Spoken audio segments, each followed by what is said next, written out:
हे बच्चों, this is Meena Singh and welcome back to my YouTube channel learn English with Meena ma'am. तो बच्चों, आज हम शुरू करने जा रहे हैं तुम वो हाईली डिमांडेड टॉपिक जिसे हम कहते हैं नरेशन, या कहते हैं रिपोर्टेड स्पीच, या कहते हैं डायरेक्ट इनडायरेक्ट, या कहते हैं डायलॉग राइटिंग। कहते चाहे जो भी हो, तुम बड़ा परेशान रहते हो बच्चों कि ये कैसे बनेगा मैम, ये तो बहुत लेंथी टॉपिक है। अरे कुछ नहीं, ये वही टॉपिक है जिसमें तुम सारा दिन मशगूल रहते हो। पूरा दिन आज इसने मुझसे ये कहा, फिर मैंने उससे ये कह दिया, फिर उसने मुझसे ये कहा, इसने मुझसे ये कहा, इसने उससे वो कहा। बाप रे बाप, कितनी बातें हैं तुम्हारे पिटारे में जो कभी खत्म ही नहीं होती। चाहे वो स्कूल हो, चाहे स्कूल का रास्ता हो, चाहे कोचिंग हो, बेचारा टीचर कहाँ जाए, परेशान हो जाता है। चुप रहो चुप रहो, और तुम कहते हो कि तुमसे बनता नहीं है। अरे यही तो है वो। चलो, तुमसे बनता तो है नरेशन। आज मैं तुम्हें इंग्लिश में नरेट करना सिखाऊंगी, जिससे तुम अब हिंदी में बातें मत करो, अब करो इंग्लिश में। ठीक है, तो चलो हम शुरू करते हैं अपना टॉपिक। देखो यहाँ पे लिखा है नरेशन। नरेशन क्या होता है बच्चों? नरेशन बना है वर्ड नैरेट से, है ना। नैरेट से बना है, जिसका अर्थ होता है टू से और टू स्टेट। ठीक है ना। नरेट का मतलब होता है टू से और टू स्टेट, यानी कहना। और नरेशन का अर्थ क्या होता है? नरेशन मतलब क्या होता है? The process of narrating something, किसी भी चीज को बताने की प्रक्रिया। जैसे नरेशन यानी, वैसे इसका जो इसकी जो वर्ड मीनिंग होती है नरेशन की, वो होता है असर्शन, स्टेटमेंट, डिक्लेरेशन। ठीक है, अब इस बात को हम एक एग्जाम्पल से समझते हैं। वही बातें हैं जो तुम करते हो। ठीक है, यहाँ पे 3 कैरेक्टर है, देखो। ठीक, ये है रानू, ये है रिया, और ये है मम्मी इनकी। ठीक, अब रानू ने रिया से कहा कि इस बार मैं कश्मीर जाऊंगी। तो रिया को बहुत जलन हुई। वो क्या की, वो दौड़ी दौड़ी गई मम्मी के पास और मम्मी से कही, मम्मी मम्मी, रानू कह रही थी, है ना, कि वो इस बार कश्मीर जाएगी। तो अब रिया ने ये नहीं कहा कि मम्मी मम्मी मैं कश्मीर जाऊंगी, जो कि रानू ने कहा था। वो क्या कही कि मम्मी मम्मी वो कश्मीर जाएगी। तो यही फर्क होता है बस, है ना। इसमें क्या होता है, थोड़ा सा हमको चेंज करना पड़ता है, और ये चेंज इतना लॉजिकल है। और क्या रिया ऐसे कह सकती थी कि मम्मी मम्मी मैं कश्मीर जाऊंगी? तब तो रानू को नहीं, रिया को ही डांट पड़ जाती कि ऐसे कैसे कश्मीर जाओगी, है कि नहीं। किससे पूछा है तुमने, ये डांट पड़ती ना उसको। तो यही बस थोड़ी सी चेंज है। और और जब तुम किसी से बात कोई बताते हो, तो उसको इसी तरह चेंज करके बताते हो ना। जैसे तुम्हारी मम्मी ने कहा तुमसे कि बेटा मैं तुमसे बहुत प्यार करती हूँ। अब तुम किसी बहुत खुश हो जाओगे और जाके दूसरे से कहोगे मैं तुमसे बहुत प्यार करती हूँ। फिर उसके बाद वो दूसरे से बताएगा कि मैं तुमसे बहुत प्यार करती हूँ। फिर वो तो पता ही नहीं चलेगा कि कौन किससे प्यार करता है। तो ठीक है ना, तो चेंज तो करना पड़ेगा। अब क्या चेंज करना है, यही नरेशन है। और रूल मैं तुमको नहीं सिखाने वाली बच्चों, यही तो तुमको परेशान करता है। मैं तुम्हें सिर्फ प्रैक्टिस करवाने वाली हूँ, रूल तो तुम खुद बना लोगे। ठीक है, तो चलो शुरू करते हैं। ये नरेशन 2 प्रकार का होता है बच्चों। एक तो ये होता है कि या तो हम जो बात कही गई है बिल्कुल उसको वैसा ही बोल दें, और दूसरा जो तरीका होता है इनडायरेक्ट स्पीच का, उसमें ऐसा होता है, उसमें जरूरी जो चेंजेस होते हैं वो चेंजेस करके हम उसको प्रेजेंट करें, है ना। तो जैसे डायरेक्ट स्पीच, जब किसी की कही गई बातों को वो बिना कोई परिवर्तन किए उसी तरह बता दे, तो उसे डायरेक्ट स्पीच कहते हैं। और इसको लिखते कैसे हैं, ये देखो यहाँ, रानू सेड टू रिया। यहाँ पे ये रिपोर्टिंग वर्ब है, जो इसे रिपोर्टिंग वर्ब कहते हैं, और ये यहाँ पे कॉमा लगाया गया है ना। और ये रिपोर्टेड स्पीच है, जो उसने बात कही थी वो वैसे ही लिखी गई है। I shall go to Kashmir this summer, इस समर मैं कश्मीर जाऊंगी। और ये देखो इन्वर्टेड कॉमास यूज किए गए हैं यहाँ पे, और यहाँ पे पंक्चुएशन जो है वो कॉमा के पहले ही है। तो इन सब चीज़ों का हमको ध्यान रखना पड़ता है।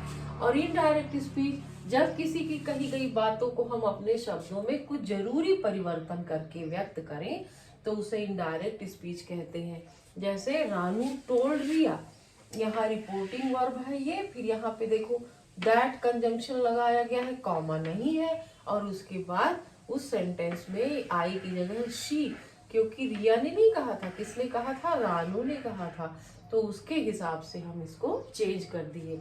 तो जब हम कुछ जरूरी परिवर्तन करके उसको अपने शब्दों में बताते हैं तो उसे इनडायरेक्ट स्पीच कहते हैं। ठीक है, अब ये दो भागों से मिलकर बनता है, चाहे डायरेक्ट स्पीच हो चाहे इनडायरेक्ट स्पीच हो, इसके दो पार्ट होते हैं, है ना।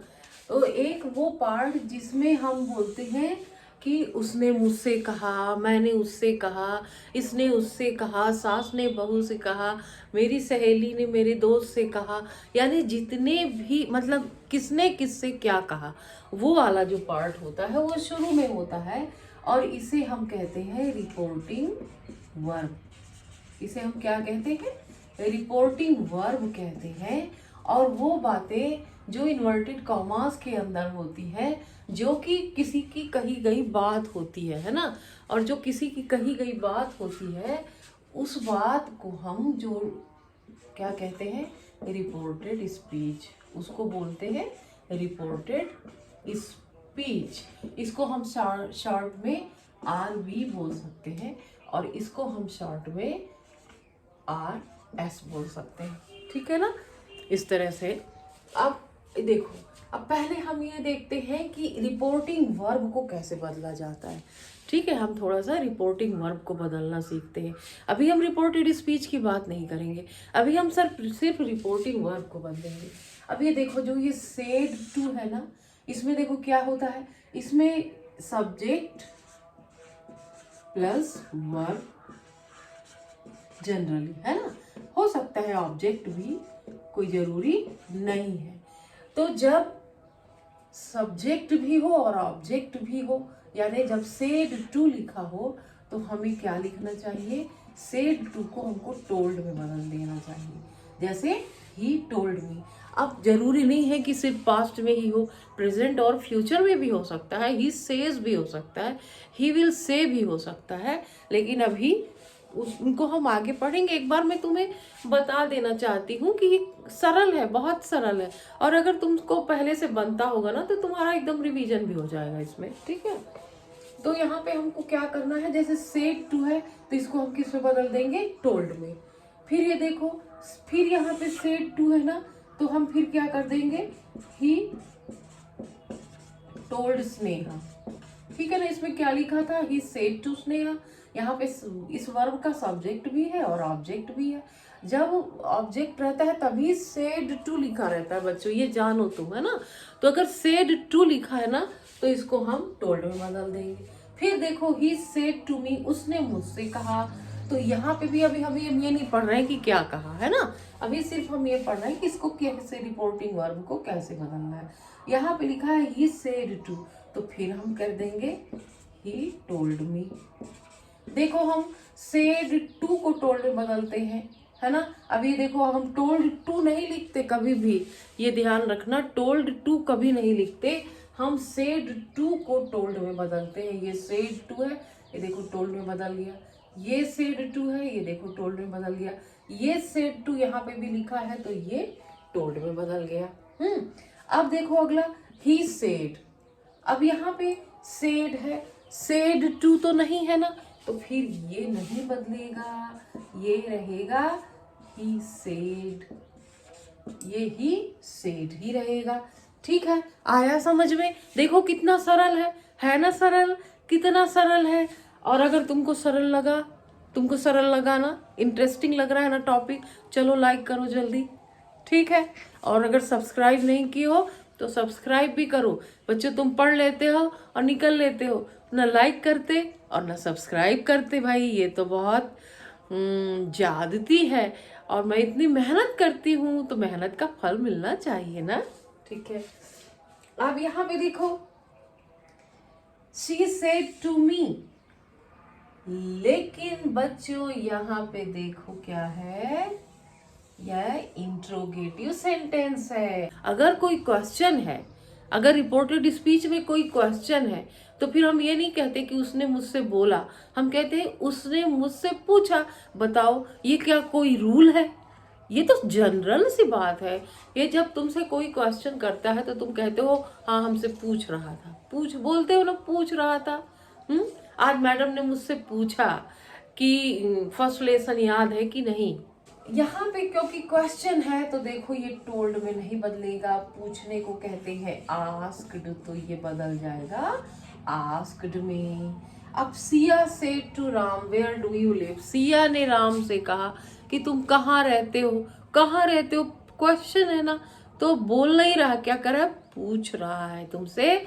वो पूछ रहा है कि तुम कहाँ रहते हो, इसलिए हम इस सेड टू को भी किस में बदल देंगे, आस्क्ड में। तो अभी मैंने तुम्हें रिपोर्टिंग वर्ब पढ़ाई, तो बताओ क्या रिपोर्टिंग वर्ब तुमको टफ लगा, क्या कठिन है? बिल्कुल कठिन नहीं है ना, बहुत सरल है बहुत।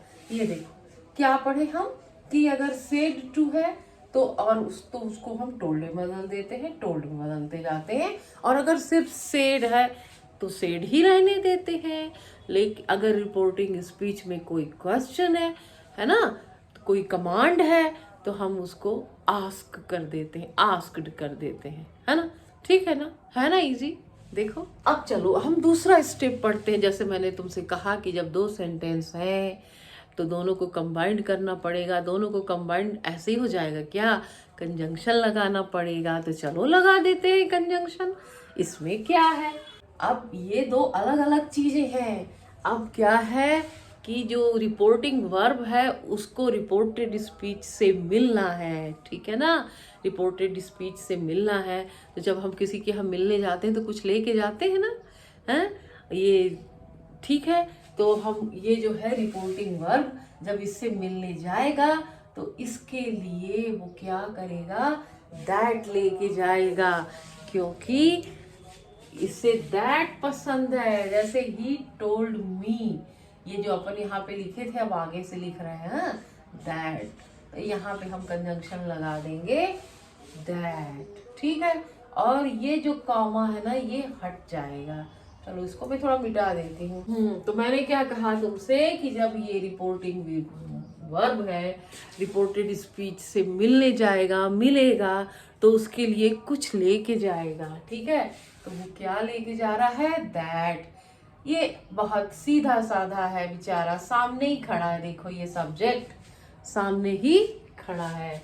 अब जैसे मैंने तुमसे कहा कि ये कह रहा है he said to me I write a letter, उसने मुझसे कहा, बताया कि मैं पत्र लिखता हूँ। तो क्या मैं पत्र लिखता हूँ? नहीं, पत्र कौन लिखता है, वो ये लिखता है ना। तो ये इसको हम क्या करेंगे, ही, इसको हम रिप्लेस कर देंगे, आई को हम रिप्लेस कर देंगे ही से, आई को हटा देंगे, हम यहाँ पे ही लिख देंगे, क्योंकि ये उसने कहा था मैं पत्र लिखता हूँ। अब हम बता रहे हैं किसी और से कि वह पत्र लिखता है। अब बताओ पत्र कब लिखा था, पहले लिखा था, है ना। अब तो टाइम बहुत बीत गया, जब उसने कहा था वो वाला टाइम तो बीत गया। जब वो कहा था वो प्रेजेंट था, अब वो तो कह चुका, कह के बात खत्म हो गई। तो अब क्या हो गया, अब तो पास्ट हो गया ना। तो हम राइट को राइट नहीं लिखेंगे, क्या लिखेंगे, रोट। क्या लिखेंगे, wrote. He wrote a letter, ठीक है। अब हम क्या कर देंगे इसको, ही रोट अ लेटर। अब बताओ इसमें क्या कठिन बात थी कोई कठिन बात नहीं ना। हम क्या किए, सेड टू को टोल्ड में बदल दिए और दैट कंजंक्शन लगा दिए। और उसने कहा था मुझसे कि मैं पत्र लिखता हूँ। जब हम तुमसे बता रहे हैं तो हम कहेंगे उसने मुझसे कहा कि वो पत्र लिखता है ना, वो पत्र लिखता है, वो पत्र लिखता था। अब अभी की बात नहीं है, पहले की बात है, पता नहीं वो कब कहा था, अब मैं तुमसे अभी बता रही हूँ। तो समय बीत गया, वो प्रेजेंट था अब पास्ट हो गया, ठीक। चलो अब दूसरा सेंटेंस देखते हैं। कि he said to Sneha I am doing my work. उसने स्नेहा से कहा कि मैं अपना काम कर रहा हूँ। अब जब हम इसको रिपोर्टेड स्पीच में बदलेंगे, जब हम इसको इनडायरेक्ट नरेशन में लिखेंगे, तो हम सेड टू को टोल्ड में बदलते हैं और क्या करते हैं, ये भी इस सेंटेंस के लिए ये दैट कंजंक्शन लेके जाएगा, और है ना, तो दैट कंजंक्शन यहाँ पे लगाया इस सेंटेंस को, इस सेंटेंस से हम दैट कंजंक्शन के साथ जोड़ेंगे, और ये जो आई है, ये जो आई है वो उसको हम इससे रिप्लेस कर देंगे, क्योंकि मैंने कुछ नहीं कहा था, इसने कहा था, है ना, इसने स्नेहा से कहा था। इसलिए हम लिखेंगे दैट ही। अब जो कहा था वो टाइम बीत गया, आई के साथ तो मैं काम कर रहा हूँ, अब हमको लिखना है वह काम कर रहा था, क्योंकि उसने जब कहा था वो पुरानी बात थी, अब तो वो समय बीत गया, है ना, वो पुराने समय की बात थी, अब तो वो समय बीत गया, अब तो पास्ट हो गया, वो प्रेजेंट अब किस में बदल गया, पास्ट में बदल गया। तो इसीलिए हम फिर क्या करेंगे, ये यहाँ पे हम लगा देंगे मैं काम कर रहा हूँ, अब हम कह देंगे वह काम कर रहा था, तो वाज लगाएंगे ना, he was doing his work. मेरा काम नहीं कर रहा था, अपना काम कर रहा था, है ना, he was doing his work. अब अगला देखते हैं, he said to me you have to do this work. अब देखो इसमें भी हम क्या करेंगे, दैट कंजंक्शन लगाएंगे, और यहाँ बेचारा सब्जेक्ट सामने है, इसको भी ज्यादा नखरे वाला नहीं है, इसका भी काम दैट से चल जाएगा। अब यहाँ पे हम लिखेंगे, अब देखो ही सेड टू मी, उसने मुझसे कहा था कि तुम्हें इस काम को करना है ना, तो उसने मुझसे कहा था, किससे कहा था, मुझसे कहा था कि तुम्हें यह काम करना पड़ेगा, तो यानी किसे करना पड़ेगा, मुझे। ये क्या कठिन बात है बताओ, उसने मुझसे कहा कि तुम्हें यह काम करना पड़ेगा, तो बताओ किसको काम करना पड़ेगा, मुझे ना, हाँ, क्योंकि उसने मुझसे ही कहा था कि तुम्हें यह काम करना पड़ेगा, तो मतलब मुझे करना पड़ेगा, तो ही टोल्ड मी दैट मुझे यह काम करना पड़ेगा। अब ये बात अभी की नहीं है, बात पहले कहा था, तो हम फिर हैव को किस में बदल देंगे, इसको भी पास्ट में बदल देंगे, हैड में बदल देंगे, आई हैव टू डू, उस काम को करना पड़ेगा, दिस वर्क, ठीक है। फिर दिलीप सेड, अब यहाँ पे सिर्फ दिलीप है, दिलीप का कोई ऑब्जेक्ट, यहाँ पे दिलीप सब्जेक्ट है, वर्ब है, ऑब्जेक्ट नहीं है, कोई ऑब्जेक्ट नहीं है सेड वर्ब का, तो ये सेड सेड ही है। अब यहाँ हम दैट लगा देंगे, क्योंकि यहाँ भी सब्जेक्ट सामने ही लिखा हुआ है, दैट।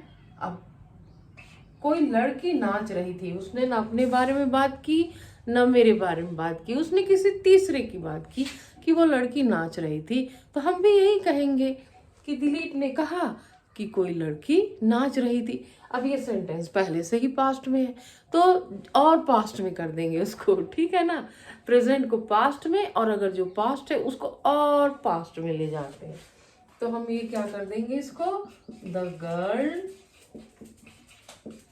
had been dancing। अब अगला देखो, she said to me do you know me, उसने मुझसे कहा कि क्या तुम मुझे जानते हो। तो अब यहाँ पे हमने बताया ना कि said को अब हम ask में बदलेंगे, क्योंकि उसने मुझसे पूछा था कि तुम मुझे जानते हो।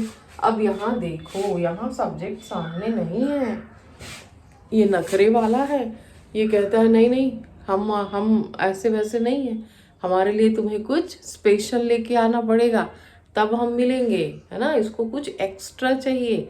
बोला वही सबको दैट से काम नहीं चलेगा, तो भाई ठीक है, जैसे कुछ लोग होते हैं, जैसे मेरे कुछ रिश्तेदार हैं जो मीठा नहीं खाते, तो मैं उनके लिए नमकीन लेके जाती हूँ, तो मैंने कहा ठीक है चलो तो कुछ और ही दे देते हैं, तो हम इनके लिए कुछ और ले जाते हैं। जो सेंटेंस हेल्पिंग वर्ब से शुरू होते हैं उनको हम दैट नहीं लगाएंगे, उनमें हम क्या लगाएंगे, इफ लगा सकते हैं या वेदर लगा सकते हैं, तो हम इनको जोड़ेंगे इफ से। और जब ये इससे जुड़ जाएगा ना तो इसके सारे क्वेश्चन खत्म हो जाएंगे। तो हम अब लिखेंगे, उसने मुझसे पूछा था कि क्या तुम मुझे जानते हो, यानी क्या मैं उसे जानती हूँ। तो हम लिख देंगे इफ आई न्यू, किसे, किसे जानती हूँ, इसे, न्यू, हाँ, क्या मैं उसको जानती हूँ। और अब सारा क्वेश्चन खत्म। फिर he said to me what is your name, उसने मुझसे कहा कि तुम्हारा नाम क्या है। भाई ये तो बहुत एटीट्यूड वाले हैं, ये कहते हैं हमको कुछ नहीं चाहिए आपसे, ठीक है ना, हमको आपका कुछ नहीं चाहिए, ना हमको आपका दैट चाहिए, ना हमको आपका इफ चाहिए, ना हमको आपका वेदर चाहिए, हमारे पास जो भी है हम उससे खुश हैं। तो हमने कहा ठीक है भाई, जब आपको नहीं पसंद है तो नहीं लाएंगे कुछ भी। तो इसलिए ये बोलते हैं कि हमारे पास जो है हम उसी से काम चलाएंगे। तो ही आस्क्ड मी, फिर यहाँ जो व्हाट है वही रहेगा, व्हाट और योर नेम, मुझसे पूछा था तो हो गया my name, what my name was, क्योंकि जब पूछा था वो समय खत्म। तो इस नरेशन को चेंज करने के दो प्रकार के रूल होते हैं, एक होता है जनरल रूल जो सभी पे अप्लाई होता है, और एक होता है स्पेसिफिक रूल जो हर अलग अलग सेंटेंस के लिए होते हैं। 5 प्रकार के सेंटेंस होते हैं ना, उन 5 प्रकार के सेंटेंस में अलग अलग तरह से रूल अप्लाई किए जाते हैं। मैं तुम्हें डिटेल में बहुत अच्छे से प्रैक्टिस कराऊंगी और मेरा दावा है कि तुम्हें नरेशन में कोई दिक्कत नहीं होगी। बस तुम्हें क्या करना है, इत्मीनान से सारे वीडियोस को देखना है बच्चों। वीडियो तो ज़रूर ही तुमको बहुत हेल्पफुल होगा। तो ठीक है बच्चों, आज का वीडियो यहीं पे ख़त्म करते हैं। Thanks for watching, love you and like share and subscribe my channel.